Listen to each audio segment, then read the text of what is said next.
Hello बच्चों, कैसे हैं आप? Good morning. तो आज मैं अपनी क्लास में प्रत्यय लेकर आई हूँ। प्रत्यय में हम सीखेंगे कि प्रत्यय कितने प्रकार के होते हैं और प्रत्ययों को लगाते कैसे हैं मूल शब्द में, है ना। जैसे हमने पिछली क्लास में सीखा था उपसर्ग।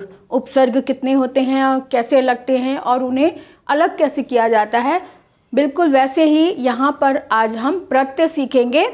तो चलिए शुरू करते हैं easy online class Aruna Kalia के साथ। तो आज हम प्रत्यय के बारे में बात करेंगे। तो प्रत्यय, जैसा कि हमने पिछली बार भी बताया था कि प्रत्यय वो हैं जो शब्द के पीछे लगते हैं, यानी जो मूल शब्द हैं उनके बाद में जो लगता है वो प्रत्यय और जो पहले लगते हैं वो उपसर्ग। इतनी बात तो हमें समझ में आ गई थी। तो आज हम बात करते हैं कि प्रत्यय होते कितने प्रकार के हैं। तो प्रत्यय दो प्रकार के होते हैं, एक कृत प्रत्यय और दूसरा तद्धित प्रत्यय। कृत प्रत्यय वो हैं जो क्रिया वाले शब्दों में लगते हैं। ये एक छोटी सी बात है, ये हर बुक में लिखा होता है कृत प्रत्यय और तद्धित प्रत्यय, लेकिन बच्चे इसका मीनिंग नहीं समझ पाते हैं कि कृत प्रत्यय क्या है, किसे कहते हैं और तद्धित प्रत्यय किसे कहते हैं। तो आज मैं आपका ध्यान इस तरफ दिलाना चाह रही हूँ कि कृत प्रत्यय जो हैं वो क्रिया क्री से रिलेशन बना के देखो कि क्री मतलब करना मतलब जो कार्य हम कर रहे हैं। तो क्री से कृत प्रत्यय उसमें लगते हैं जो क्रिया वाले शब्द, जैसे उड़ना, बैठना, खाना, पीना, सोना, जागना, है ना। ये क्रिया वाले शब्दों में जो प्रत्यय लगते हैं उन्हें हम कृत प्रत्यय कहते हैं। और जो प्रत्यय संज्ञा, सर्वनाम या विशेषण में लगते हैं, जो प्रत्यय संज्ञा, विशेषण या सर्वनाम में लगते हैं उन्हें हम तद्धित बोलते हैं। तद का मतलब वह, उस, वह। तो यहाँ पे वह सर्वनाम में आता है, तो इससे आप याद रख सकते हैं कि तद सर्वनाम है और तद का मतलब वह है, यानी कि संज्ञा, सर्वनाम और विशेषण वाले शब्दों में जो प्रत्यय लगते हैं उन्हें हम तद्धित प्रत्यय बोलते हैं, और जो क्रिया वाले शब्दों में लगते हैं उन्हें हम कृत प्रत्यय कहते हैं। अब इसका हम एक एक उदाहरण देख लेते हैं कि कृत प्रत्यय कैसे लगता है। अब जैसे यहाँ पे मैंने लिख दिया है कि कृत प्रत्यय क्या है, उसमें क्रिया और प्रत्यय जुड़ता है ना। क्रिया और प्रत्यय जुड़ता है, जैसे पढ़ क्रिया है, तो पढ़ में जब हमने आई प्रत्यय लगा दिया तो वो बन गया पढ़ाई। तो क्या बन गया? पढ़ाई। ये कृत प्रत्यय हो गया, है ना। ऐसे ही जैसे लिख है, तो लिख में हमने आई प्रत्यय जोड़ दिया तो बन गया पढ़ाई, लिखाई, है ना। तो इस तरह से क्रिया वाले शब्दों में जो प्रत्यय लगते हैं उन्हें हम कृत प्रत्यय कहते हैं, और जो तद्धित यानी संज्ञा, सर्वनाम या विशेषण वाले शब्दों में जो प्रत्यय लगते हैं उन्हें हम तद्धित प्रत्यय कहते हैं। जैसे हमने ये एक शब्द उदाहरण दिया, बाल यानी छोटा बच्चा, तो बाल में क लग गया यानी बालपन को जीने वाला, बालक। तो इसमें शब्द बन गया, क हमने प्रत्यय लगा दिया तो शब्द बन गया बालक, है ना। इसी तरह से शब्द और देख लो, जैसे जादू ले लिया शब्द हमने, जादू में हमने गर प्रत्यय लगा दिया तो हमारे पास शब्द बन गया जादूगर। क्या प्रत्यय बन गया? शब्द बन गया हमारे पास जादूगर। तो इसी तरह से आप बहुत सारे शब्दों को देखकर ये पता करें कि तद्धित कौन से हैं और कृत प्रत्यय कौन से हैं। अगर ये बात समझ में आ जाएगी तो आप इनको समझने में देरी नहीं लगेगी, आसानी हो जाएगी, क्योंकि ये तो हमें पता ही क्रिया हमें किसे कहते हैं और विशेषण या सर्वनाम या संज्ञा किसे कहते हैं। अब जैसे संज्ञा वाले शब्दों को हमने ले लिया, यहाँ पर और शब्द देख लेते हैं थोड़े से। और शब्द कैसे हैं, जैसे कि फल शब्द हमने ले लिया, फल संज्ञा है, तो फल में भी दार लगा दिया, तो फल में हमने दार लगा दिया तो शब्द बन गया फलदार, शब्द बन गया फल दार, तो ये तद्धित में आ गया क्योंकि ये फल संज्ञा है ना। इसी तरह से कृत प्रत्यय में और शब्द देख लेते हैं, जैसे कि तैरना जो है वो क्रिया है, और तैर में हमने ना लगा दिया या आई लगा दिया तो तैराई बन गया, ना लगा दिया तो तैरना बन गया, है ना। तो इस तरह से हम बहुत अच्छे से समझ लेते हैं कि क्रिया वाले शब्दों में जो प्रत्यय लगा है उन्हें हम कृत प्रत्यय बोलते हैं, और संज्ञा सर्वनाम विशेषण वाले शब्दों में जो प्रत्यय लगा उन्हें हम तद्धित यानी कि तद्धित प्रत्यय बोलते हैं। इतनी बात तो क्लियर हो गई। अब आप पुस्तकों में से देखकर बहुत सारे शब्दों को आप लो, उदाहरण देखो, और साथ साथ हम अब ये मैं आगे बताना चाह रही हूँ कि कुछ प्रत्यय ऐसे होते हैं कुछ शब्दों में तो 2 प्रत्यय लगते हैं, कुछ शब्दों में उपसर्ग भी लगता है और प्रत्यय भी लगता है ना। तो उपसर्ग और प्रत्यय दोनों शब्द जिनमें लगते हैं, अभी मैं आपको वो शब्द बताऊंगी जिनमें दोनों लगते हैं, यानी कि प्रत्यय भी और उपसर्ग भी। तो ऐसे शब्दों को हम देख लेते हैं कि ऐसे कौन से शब्द हैं जिनमें प्रत्यय और उपसर्ग दोनों लगते हैं। तो चलिए देखते हैं। हमने शब्द लिया सबसे पहले, यहाँ पे हम वो लिख देते हैं उपसर्ग प्लस मूल शब्द, उपसर्ग प्लस मूल शब्द और प्लस प्रत्यय, है ना। तो आसानी हो जाएगी सीखने समझने में। तो उपसर्ग जैसे हमने एक मूल शब्द ले लिया, जय शब्द हमने ले लिया एक मूल। अब जय में उपसर्ग हमने लगा दिया वी उपसर्ग बन गया, और प्रत्यय हमने लगा दिया ई प्रत्यय लगा दिया। तो शब्द क्या बन गया हमारे पास? शब्द बनकर तैयार हुआ विजयी, है ना। विजयी वी उपसर्ग भी है और ई प्रत्यय भी है। तो इस शब्द में उपसर्ग भी लगा है और प्रत्यय भी लगा है। इस तरह के शब्दों को भी आप खूब सारे शब्द देखें और उनको समझें। अब जैसे हमने एक और शब्द ले लिया, मूल शब्द ले लिया किस्मत हमने मूल शब्द ले लिया।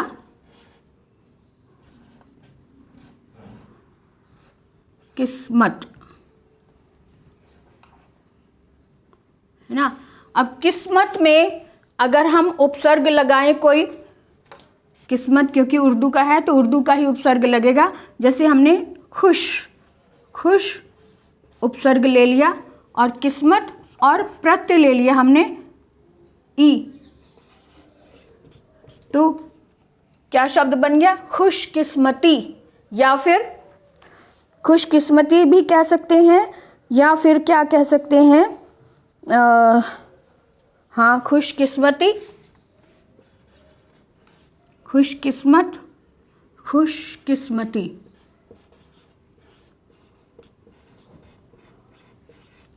ठीक है। अगर हमने इसमें ई लगाया प्रत्यय तो खुशकिस्मती बन गया, और अगर हम ई नहीं लगाते हैं तो वो सिर्फ प्रत्यय के साथ बन जाएगा खुशकिस्मत, है ना। तो इस तरह से शब्दों को हमने जोड़ना है। और सबसे पहले मेन कारण जो है, मेन हमने क्या देखना है कि मूल शब्द का ध्यान रखना है। मूल शब्द अगर हमें पता होगा तो हम ये भी समझ लेंगे कि ये उपसर्ग प्रत्यय कौन सा लगा है या उपसर्ग कौन सा लगा है। इन बातों का स्पेशल ध्यान देना है। जब भी आप अगर आप प्रत्यय लगाते हैं तो भी मूल शब्द को देखो, उपसर्ग लगाते हैं तब भी आप मूल शब्द को हाथ में रखो, यानी कि मूल शब्द की पकड़ आपके हाथ में होगी तो आप उपसर्ग या प्रत्यय दोनों को बहुत ही जल्दी ही पहचान लेंगे। एक शब्द और ले लेते हैं, जैसे हमने मूल शब्द ले लिया मानव, है ना। तो मानव में मानव शब्द हमने ले लिया मूल शब्द। तो मानव में अगर हमने उपसर्ग लगा दिया, समझो अ उपसर्ग अ का मतलब नहीं, और और प्रत्यय लगा दिया हमने ता। तो इनको हम जोड़ेंगे, क्योंकि मैंने आपको पिछली बार भी उपसर्ग में बताया था, जिनके नकारात्मक अर्थ होते हैं यानी कि नहीं वाले जो अर्थ होते हैं, ऐसे उपसर्ग जब किसी शब्द में लग जाते हैं तो वो उसका विलोम बन जाता है ना। तो आ का मतलब नहीं आ रहा है, तो जब आ उपसर्ग हम इसमें लगाएंगे तो मानव का अमानव या और ता लगा देंगे तो अमानवता हो जाएगा। अमानव और ता प्रत्यय लगा दिया तो अमानवता शब्द हो जाएगा। अब जब अगर ये शब्द हमारे पास है ना, और हमें पता है कि मानव जो है मूल शब्द है, तो मूल शब्द की हमने पहचान कर ली। अब हमें पीछे वाला शब्द पता चल गया ये प्रत्यय है, और आगे वाला शब्द हमें पता चल गया कि ये उपसर्ग है। तो इसलिए जब भी उपसर्ग और प्रत्यय को अलग करना हो तो सबसे पहले अपना ध्यान मूल शब्द पर रखें। मूल शब्द को अगर आपने पकड़ लिया, मूल शब्द पर आपकी पकड़ बन गई तो आप बहुत जल्दी पहचान लेंगे। अब जैसे हमने एक और शब्द ले लिया विश्वास, है ना। विश्वास में भी इसी तरह से हमने शब्द लगाया। विश्वास हमारा मूल शब्द है। विश्वास, विश्वास में हमने अ उपसर्ग लगा दिया और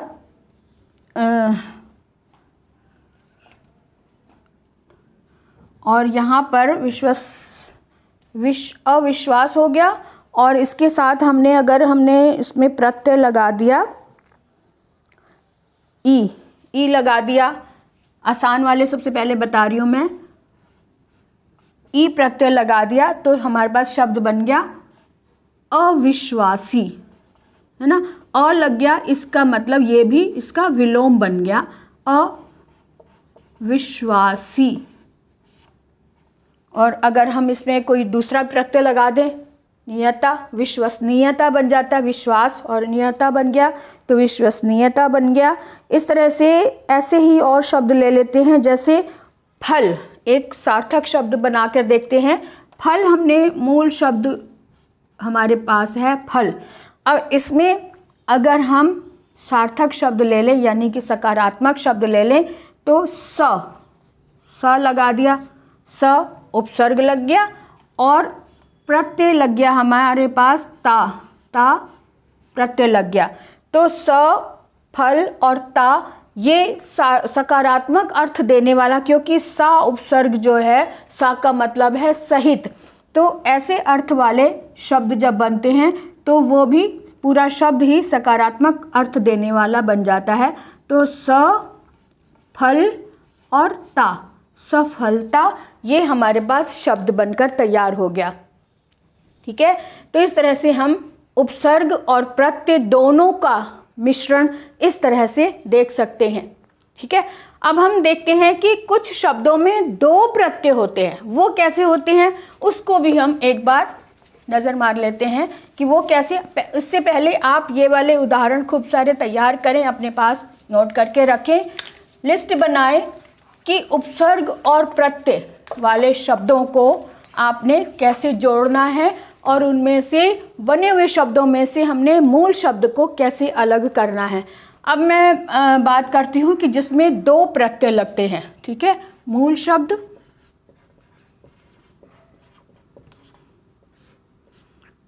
शब्द प्लस प्रत्यय, प्रत्यय नंबर 1 प्लस प्रत्यय। ठीक है, यानी कि दो प्रत्यय जिसमें लग रहे हैं। मूल शब्द हम ले लेते हैं एक, जैसे बुद्धि शब्द ले लिया हमने, मूल शब्द ले लिया हमने बुद्धि।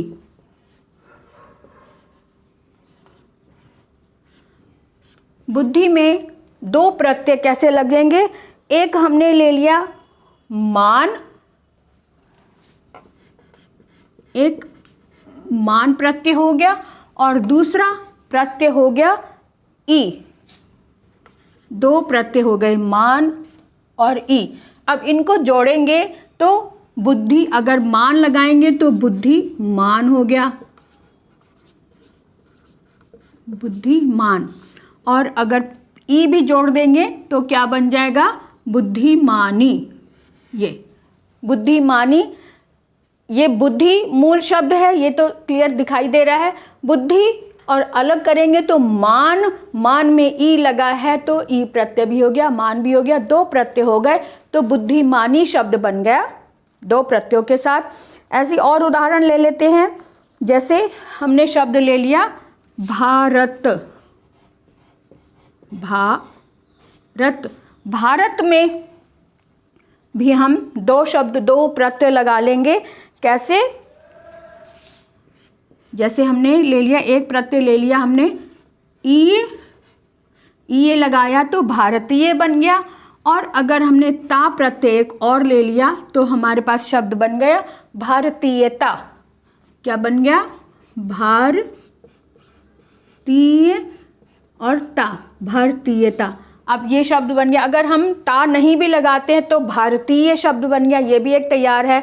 और अगर हमारे सामने ये शब्द आता है भारतीयता तो आप फौरन समझ लेंगे कि इसमें ये प्रत्यय भी है और ता भी है, तो इसलिए इस तरह से हम फौरन पहचान लेंगे कि भारत तो मूल शब्द है, इसमें ये और ता दो प्रत्यय लगे हुए हैं।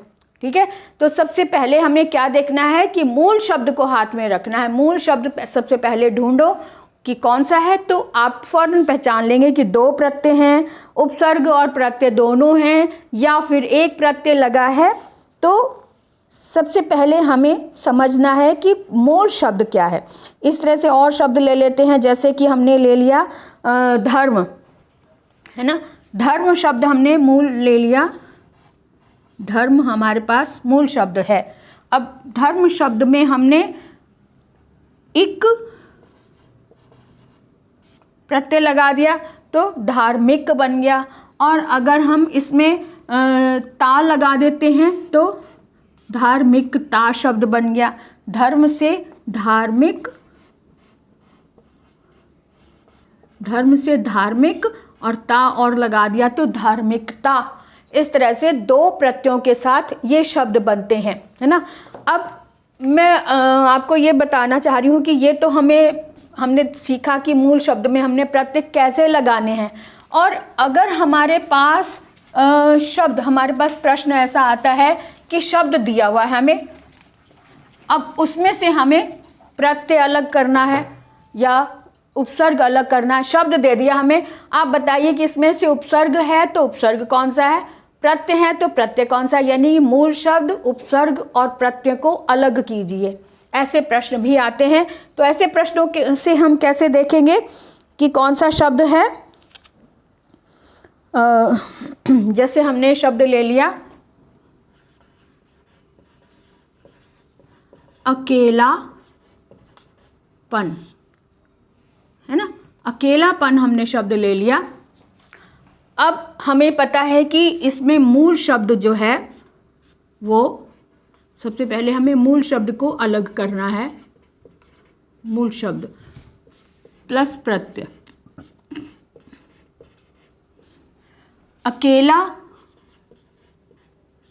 मूल शब्द हो गया और पन ये प्रत्यय हो गया, है ना। अकेला हमने देख लिया कि अकेला शब्द जो है वो मूल शब्द है और अकेले में पन लगा हुआ है तो अकेलापन हो गया, है ना। ऐसे ही बच्चा, बच्चा शब्द ले लेते हैं। बच्चा, बच्चा मूल शब्द है और संज्ञा है ना। अब इसमें बच्चा मूल शब्द में हमने अगर लगा दिया, अच्छा ये शब्द में पूरा लगाना है, ओके। शब्द हमारे पास है बचपन, बचपन शब्द है तो इसका मूल शब्द हो गया बच्चा। बच्चा मूल शब्द हो गया और इसमें पन जो है ये प्रत्यय हो गया। तो बच्चा और पन जब लगाया तो बचपन ये शब्द बन गया, है ना। इस तरह के भी शब्द आते हैं जिसमें मूल शब्द को प्रॉपर लेना पड़ता है, बच यानी बच्चा और पन लगा दिया तो बचपन हो गया, है ना। इसी तरह से बुढ़ापा, है ना। तो बुढ़ापा जो है वो बूढ़ा शब्द हो गया बुढ़ापा में शब्द हमने लिया, बुढ़ापा शब्द है हमारे पास। इसमें से हमने मूल शब्द को और प्रत्यय शब्द को अलग करना है। तो कैसे करेंगे? तो बूढ़ा शब्द हमारे पास हमने ले लिया, बूढ़ा जो है वो मेल शब्द है, मेन शब्द यानी मूल शब्द है बूढ़ा। अब इसमें आपा, बुढ़ापा जो है ये आपका प्रत्यय हो गया बुढ़ापा। ठीक है, तो इस तरह से हमने अलग अलग पहचान करनी है। मूल शब्द को सबसे पहले देखना है और फिर प्रत्यय को देखना है। इसी तरह से शब्द हम लेते हैं जिसमें कि ये भी हो, उपसर्ग भी है और प्रत्यय भी है। जैसे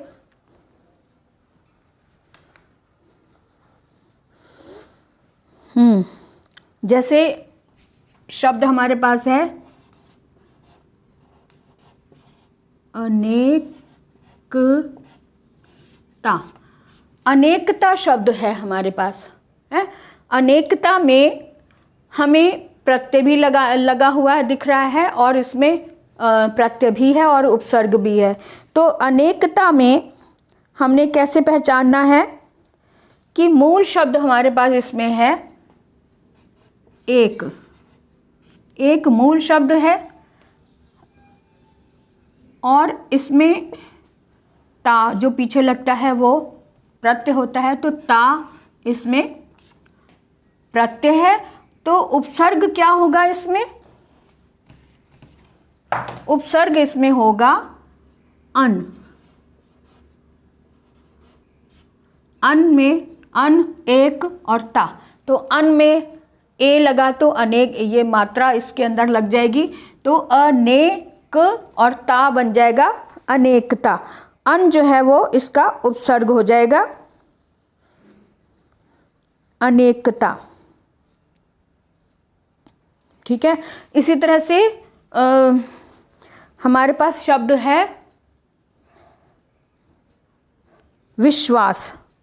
विश्वास हमने लिया, अगर शब्द विश्वासी शब्द लिया,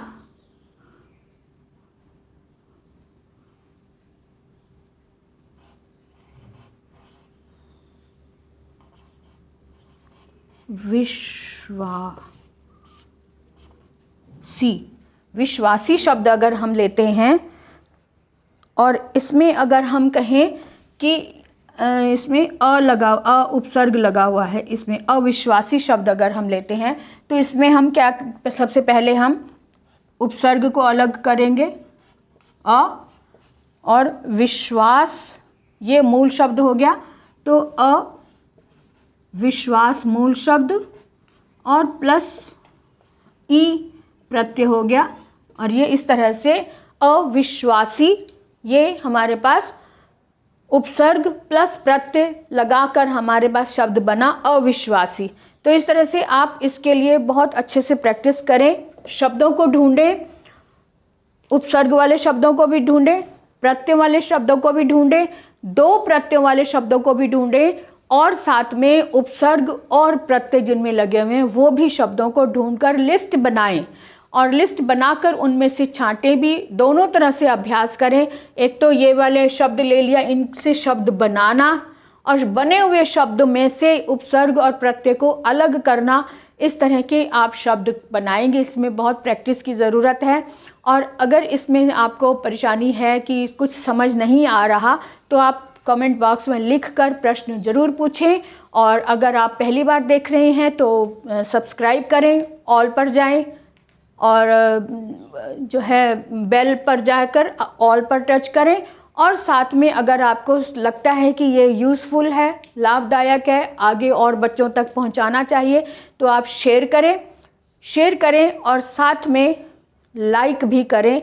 और लाइक करेंगे तो पढ़ाने वाले का मनोबल बढ़ता है। कमेंट करेंगे तो हमें ये आपसे हम कमेंट के सहारे से हम जुड़ सकते हैं, आपका प्यार हम तक पहुंचता है।